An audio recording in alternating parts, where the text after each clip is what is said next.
excellent food and innovative garnish for attraction of our guests. So, with the help of my companion, to satisfy the food to our guests. So isang tanong I lang. hope that it will give satisfaction for the taste, the presentation to our guests. Inaasahan mo ba na mangyayari ito sa iyong buhay? Well, actually, it is very hard to, it is very difficult to make a garnish, but I try my best that it will give. Mr. Speaker, just break for a while.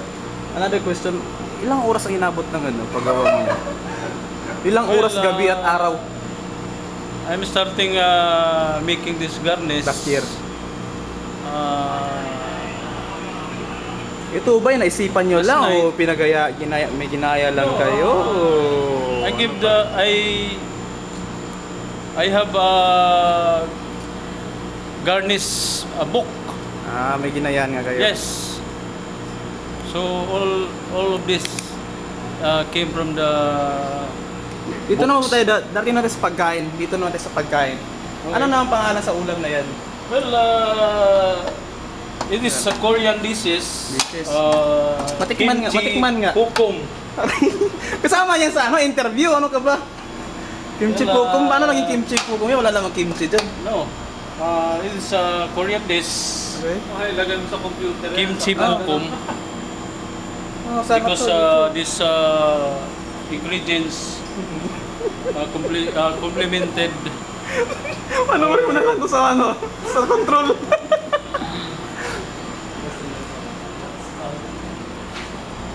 Ano ba ilagay dito?